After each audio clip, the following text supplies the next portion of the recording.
2025 के अंदर अगर कुछ अच्छी बात हुई है मनोविज्ञान साइकोलॉजी स्टूडेंट्स के लिए, तो वो जो आपको दिख रहा है स्क्रीन के ऊपर, ये जो है आपका यहाँ पर फॉर्म अब फाइनली एक्टिव हो चुका है। एक्टिव चूंकि यहाँ पर आपका कल से हुआ है, तो इसको आप ध्यान रखें।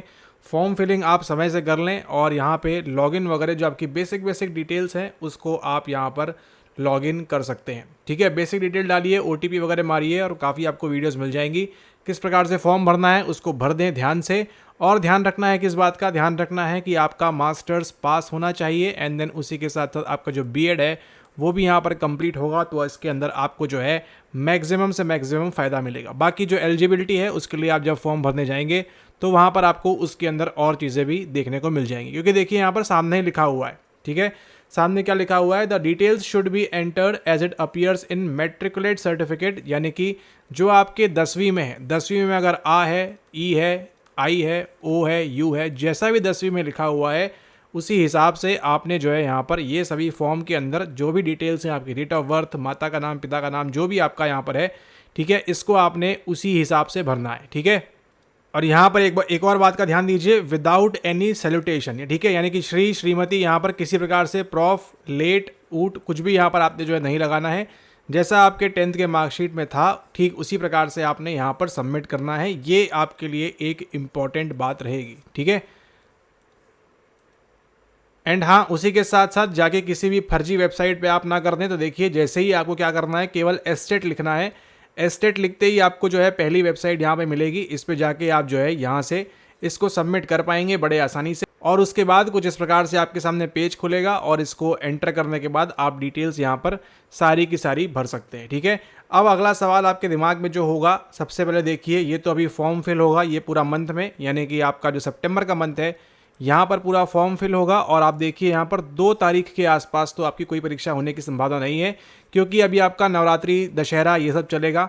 एंड देन उसके बाद आपका वहाँ पर 20 तारीख के आसपास दिवाली है। तो या तो आपके पास एक ब्रैकेट बनता है यहाँ पर कि आपका यहाँ पर 5 तारीख से शुरू कर आपके 11-15 तक खत्म कर दें, वो एक ब्रैकेट बनेगा। या फिर दिवाली के बाद आपका जो ब्रैकेट बनेगा अगला अक्टूबर माह के अंत में 25 तारीख के आसपास से। ठीक है, तो वहाँ पर आपके इस एस्टेट की परीक्षा होने की संभावना बन सकती है, लेकिन डिपेंड करेगा कंप्लीटली किसके ऊपर, डिपेंड करेगा कि आप लोगों में से कितने लोगों ने फॉर्म भरा है। ठीक है, केवल साइकोलॉजी वाले नहीं, बाकी के कितने लोगों ने भरा है, क्या सारी चीज़ें वहाँ पर हैं, वो सब चीज़ें डिपेंड करेगी। लेकिन आपको ध्यान रखना है, ये 2 ब्रैकेट आपको मिलने वाला है। ठीक है, या तो आपको वहाँ पर मिलेगा 25 के, देखा जाए तो 25 अक्टूबर के बाद भी वहाँ पर संभव नहीं, क्योंकि 28 तारीख को आपकी जो है वहाँ पर छठ पूजा वगैरह है, तो वहाँ भी डिफिकल्टी आएगी। तो मोस्ट पॉसिबली आपका जो है ये नवरात्रि दशहरा होने के बाद आपको ये दिवाली के पहले वाले ब्रैकेट में यहाँ पर आपसे एस्टेट की परीक्षा यहाँ पर संभव करा सकते हैं। ठीक है, लेकिन ये अभी आपका अनऑफिशियल है जानकारी। ठीक है, जब ऑफिशियल आ जाएगी तो कहाँ मिल जाएगा आपको मिल जाएगा वेबसाइट के ऊपर, जिस वेबसाइट पर आप भर रहे हैं फॉर्म अभी, उसी हिसाब से। और अगर आपने चैनल को सब्सक्राइब करके रखा है तो वहाँ से भी आपको इसके बारे में पुख्ता जानकारी मिल जाएगी। ठीक है, तो फॉर्म फिलिंग स्टार्ट है, इसको आप भर सकते हैं बड़े आराम से। आपके पास 2-5 दिन का समय है, उसका भरपूर लाभ उठाएं। जो आपके 10th में जो चीज़ें लिखी हुई हैं उसी हिसाब से आपने भरना है अपना पूरा यहाँ पर। उसी के साथ साथ बैचलर्स की इन्फॉर्मेशन देनी है आपने, मास्टर्स की देनी है, और उसी के साथ आपने यहाँ पर B.Ed की भी देनी है। ठीक है, अब यहाँ पर देखिए एक मसला यहाँ ये फंसता है साइकोलॉजी वालों के साथ कि कई लोगों का क्या है, यहाँ पर M.Ed होके रखा है। ठीक है, तो M.Ed के बेस पर देखो आप यहाँ पर एस्टेट भर जाओगे, पास कर लोगे कंप्लीटली, इस बात में कोई दो राय नहीं है कि अगर आपने M.Ed किया हुआ है, एस्टेट भर दो, पास हो जाओगे अच्छे नंबरों से। लेकिन इसका कोई यूज़ नहीं है, कोई यूटिलाइजेशन नहीं है। और वो क्यों? क्योंकि बात करें BPSC PGT के अंदर, ध्यान से सुनिएगा, अगर आपका M.Ed है तो BPSC PGT के अंदर ना TRE 1 के अंदर, ना TRE 2 के अंदर, ना TRE 3 के अंदर किसी को भी केवल M.Ed पास करने के बाद एस्टेट, भले ही इसने टॉप क्यों ना किया हो, किसी को भी मौका नहीं मिला है। ठीक है, तो ये बात को आप ध्यान रखें। अब यहाँ पर देखिए एक फैक्टर आता है लक का आपके, कि आपका लक किस प्रकार से काम करेगा, उसके बारे में बात करेंगे आगे। लेकिन TRE 1, 2, 3 जो पास्ट एक्सपीरियंसेस हैं उनके आधार पर जिस भी बच्चे ने M.Ed किया है, एग्जाम सब कुछ पास कर लिया, लिस्ट में नाम भी आ गया, लेकिन जब वो बंधुवर आपके डॉक्यूमेंट वेरिफिकेशन में गए थे तब वहाँ से उनको बाहर का रास्ता दिखा दिया गया। कोई मतलब नहीं, उनके 50 आए थे, 60 आए थे, कितना भी कट ऑफ से ऊपर था उनका स्कोर, उससे कोई यहाँ पर फर्क नहीं पड़ेगा। ठीक है, आपको एलिजिबिलिटी जो प्रॉपर मांगी गई है वो आपकी यहाँ पर होनी चाहिए। अब यहाँ पर देखिए बात करेंगे सेकंड आपके लक और किस्मत की। लक और किस्मत की बात कैसे हो सकती है यहाँ पर, कि हो सकता है शायद TRE 4.0 के अंदर आपको ले लें। ठीक है, ये भी हो सकता है, यानी कि एक केवल संभावना है। हकीकत तौर पर इसकी संभावना 0.1% है। तो अब ये आपके ऊपर है, हम ये नहीं कहेंगे कि आप एग्ज़ाम मत दो। अगर आपका एमएड और बीएड होके रखा है तो आप एग्ज़ाम मत दो, ठीक है। आप इस एस्टेट की परीक्षा के लिए आप बिल्कुल एलिजिबल है, गारंटीड एलिजिबल है, पास भी कर जाओगे आप बड़े आराम से, कोई दिक्कत यहाँ पर नहीं आएगी। लेकिन दिक्कत कहाँ पर आएगी? दिक्कत आएगी बीपीएससी के अंदर, ठीक है। तो अब ये कंप्लीटली आपके विवेक पे निर्भर करता है कि आपने इस बार की परीक्षा एस्टेट 2025 की देनी है या आपने यहाँ पर नहीं देनी है। क्या आप किस्मत के सहारे आगे बढ़ना चाहते हैं, लक के सहारे आगे बढ़ना चाहते हैं, या फिर आप पुराने एक्सपीरियंसेस को देखते हुए कि 1 2 3 के अंदर तो मौका नहीं मिला था, तो हाईली संभावना इसी बात की है वास्तविकता में कि आपको 1% ही चांस है कि आपको मौका मिले, ठीक है। तो ये कंप्लीटली आपके ऊपर है। अगर आपकी इच्छा है तो आप ये परीक्षा दीजिए, इच्छा नहीं है आपकी तो मत दीजिए। लेकिन हकीकत यह है कि एमएड वाला तो कोई भी ऐसा व्यक्ति मिला नहीं जिन्होंने परीक्षा पास की, पीजीटी साइकोलॉजी की, टीआरई 1 2 3 से देखते आ रहे हैं यहाँ पर, तो ऐसा तो कोई मिला नहीं। इवन आपको डीवी में बाहर कर देंगे, तो उसके लिए आप देखें आप कितना तैयार है उस चीज़ों के लिए, ठीक है। तो ये रहेगा आपके लक के ऊपर डिपेंड। हो सकता है ऐसा, हम ये भी नहीं कहेंगे कि एग्ज़ाम मत दीजिए, हो सकता है वो आपको 4.0 में बोल दें नोटिफिकेशन में कि समतुल्य बीएड एमएड वगैरह चल जाएगा, ठीक है। लेकिन ये केवल अजम्पशंस हैं, ठीक है। आपका यहाँ पर फॉर्म भरेंगे, पैसे लगेंगे, आपको पढ़ाई करेंगे, उसमें पैसे लगेंगे आपको, ठीक है। जाएंगे, ट्रैवल करेंगे, वो सब चीज़ों को भी आपने ध्यान में रखना है। क्या सिचुएशन है आपकी, उसके अकॉर्डिंग आप जो है यहाँ पर अपने विवेकपूर्ण तरीके से इसका फैसला लें, ठीक है। अब ये किस्मत पर डिपेंड करेगा 4.0 में आएगा या नहीं आएगा, लेकिन संभावना 99% ये है कि नहीं आएगा, ठीक है। 1% आप अपने सद्बुद्धि, विवेक से, कौशल्य से आप जो है वहाँ पर फैसला लें कि आपको एस्टेट 2025 का परीक्षा देनी है या नहीं देनी है। और अगर आप अभी एलिजिबल नहीं हैं तो क्या करें, तुरंत आप मास्टर्स के लिए डाल दें। भविष्य में 2 साल बाद हो सकता है आप शायद यहाँ पर 27 या 28 के आसपास आप जो है यहाँ पर एलिजिबल हो जाएंगे, और तब वहाँ पर आप जो है यहाँ पर गवर्नमेंट टीचर के लिए बैठ सकते हैं, तब यहाँ पर आप तैयारी कर सकते हैं, ठीक है।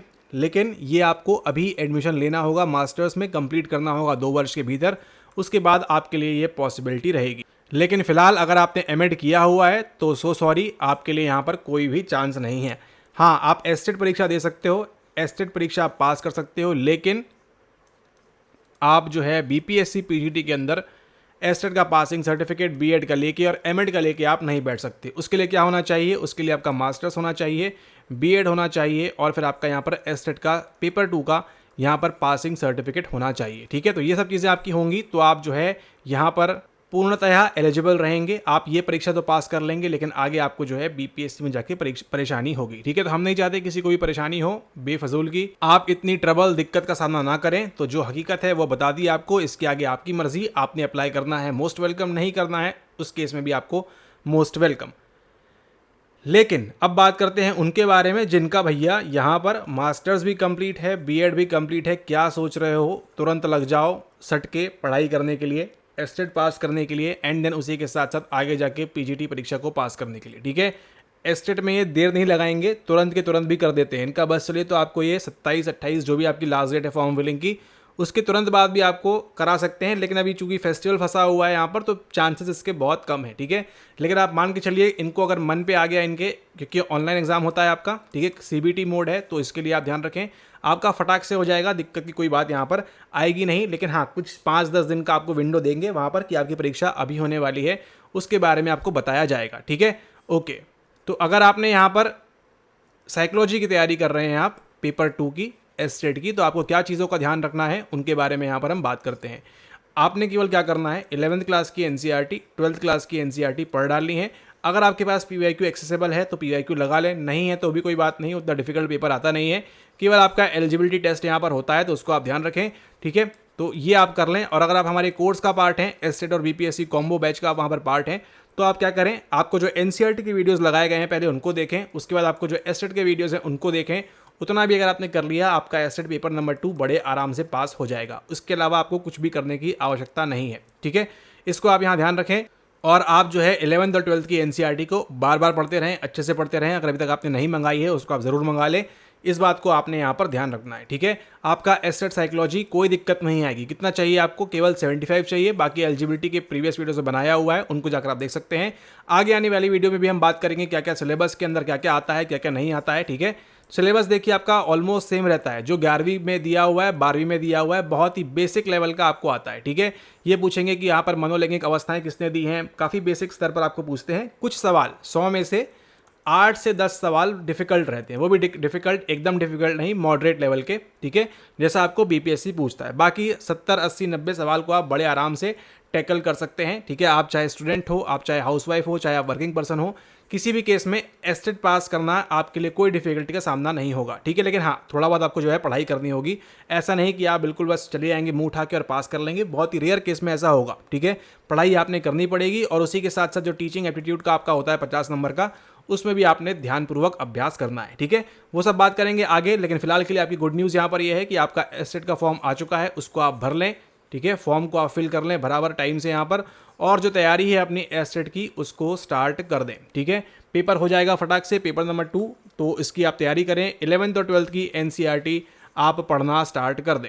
और अगर अभी से चाहते हैं आप मजबूत तैयारी 11th 12th की एस्टेट की और उसी के साथ साथ आपके यहाँ पर BPSC PGT की, तो आप यहाँ पर इसके अंदर हमारा जो कॉम्बो बैच है वो आप ज्वाइन कर सकते हैं, जहाँ पर आपको सभी वीडियोस ऑलरेडी रिकॉर्डेड है। पहले के बच्चों ने जो पास किया हुआ है वही आपको देखना है, उन बच्चों ने पास किया है, आप भी पास करेंगे, और जैसे जैसे आपकी अपडेट्स आती जाएंगी तो वो अपडेटेड वीडियो आपको मिलती जाएंगी जैसे जैसे आपकी एग्जाम की डेट्स आती हैं तब, ठीक है।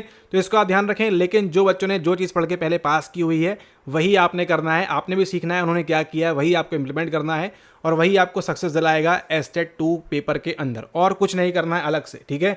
ये नहीं करना है कि PhD लेवल का पढ़ दो आप, ठीक है। ये नहीं करना कि आप बहुत हाई लेवल का पढ़ दो या फिर आप जो है नेट लेवल का पढ़ दो, ऐसा नहीं करना है, ठीक है।